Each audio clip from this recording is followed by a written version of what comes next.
Today's Warframe showcase, we will be taking a look at an all-around Wisp build where you are able to deal damage, but you will also help your teammates.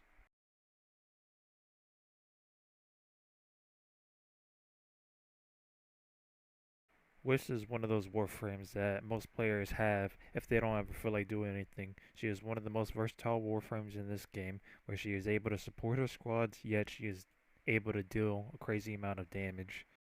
Only for this showcase, we are just going to be talking about her 1 and her 4, which is what we helmet into. So her 1 ability, which is Reservoir, is able to give us buffs and your also teammates buff. She has 3 molts, and each molt does something differently.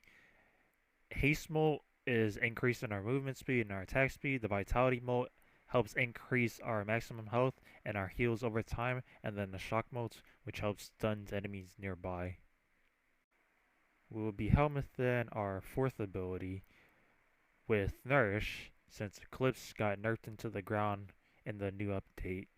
So, shortly explaining what Nourish does, it gives you viral, meaning a lot of damage, and then you're also getting the energy multiplier supply, meaning you can get more energy. So these are really the only 2 abilities we are worried about. Other 2 abilities are there just to be there. So as for the Argon Shards, we will be using 3 reds and 2 yellows. The 2 reds at least will have melee critical damage, and then we will also have 1 with ability strength, as we can never have enough ability strength. The 2 yellows are there for both cats and speed. If you do have Tau Forges for all 5, then go ahead and do it, but I do not currently. So use whatever you would like. And to the most important piece of our build, we are going to be using a Zaw. You want to end up having to leave your ship to go to Cetus to talk to Hawk.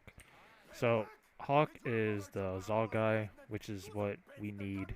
So coming into the blueprints, the max standing you would need for Cetus is up to only rank 3, so you don't have to rank up all the way to 5 if you do not want to. I haven't yet, obviously, just because I just wanted the Zaw. So as for the Zaw build, we'll be using the Bala as our strike, the Pia,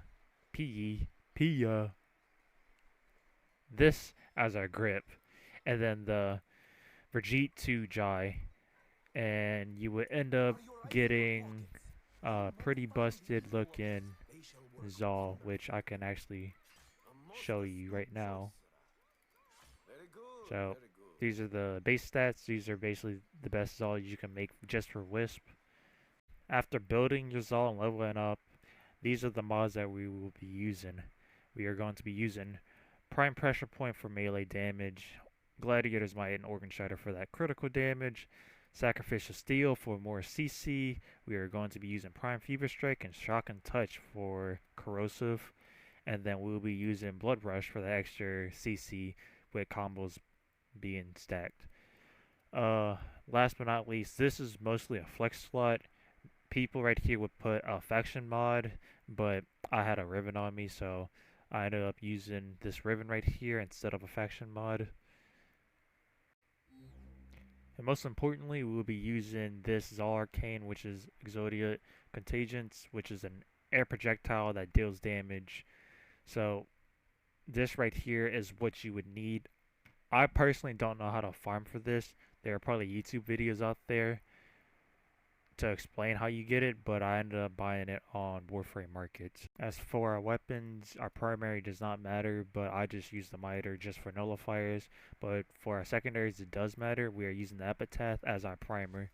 We are building basically for heat, radiation, and viral, meaning that we have to use Pistol Pestilence, Frostbite, Accelerator, Isotope, and Scorch. Everything else, it's whatever you would prefer, but you would really want these 3 as we have 6 status effects being planted into our weapon.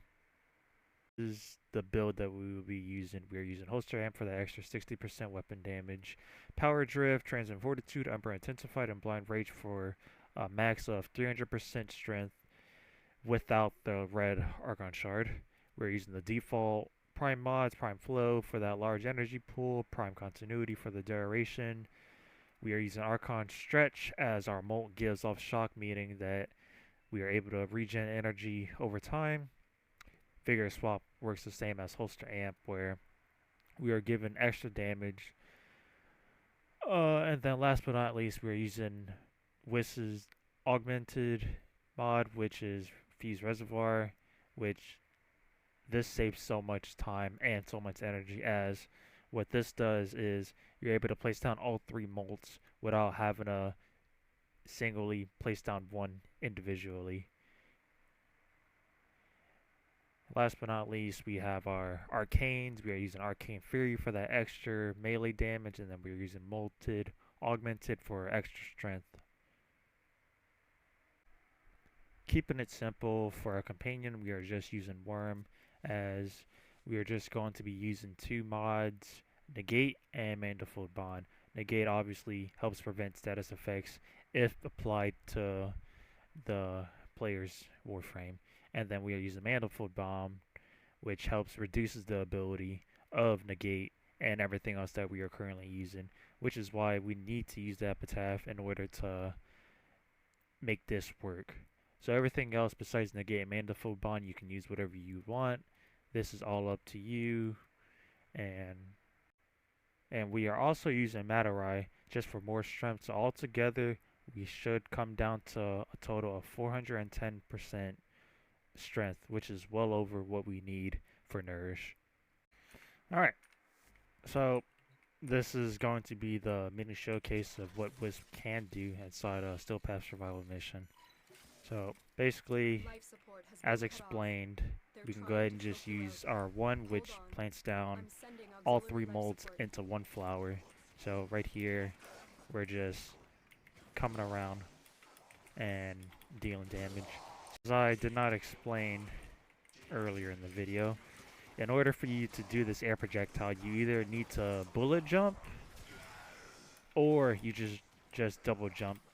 So this is the way that you do damage with the Zaw.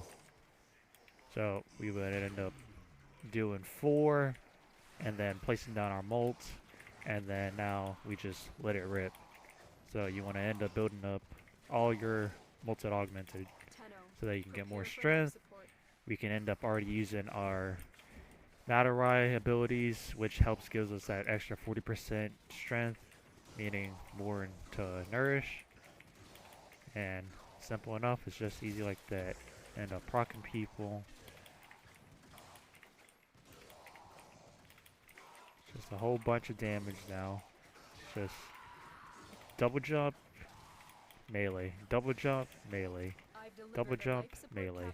End up proccing them if you want that extra damage.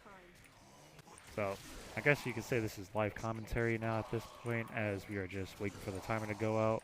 Anyway, talking about everything that happened. I got my wisdom teeth pulled out. That was fun.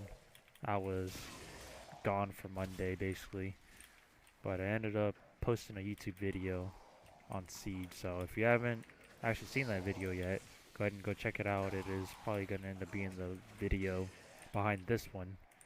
I don't know when I'm going to post this video, but we're going to go ahead and find out when I'm able to go ahead and post this. So you're not going to see a bunch of 100 million damage. You're just doing enough damage to the point where these missions like these are really easy for you to compete in. Also, I don't know if any of you are into basketball. I understand that you're just watching a warframe video, but since this is the live commentary part of the video, talk about March Madness real quick. Honestly, my bracket didn't look as good as I wanted it to be. I was a first round out in the brackets. Kentucky kind of ruined my bracket with Oakland coming in, but you know what? It's okay. There's always next year and the year after that. Oh, so here's the Acolyte now. So hopefully he spawns next to me. He did not. So I'll try to make my way over towards teammate. And basically, it doesn't take long in order to kill the Acolyte with this. With that being said, that would be the end of the video. This was just a semi-long video on an all around Wisp build. Hope y'all enjoyed watching the video, and I'll see y'all next time.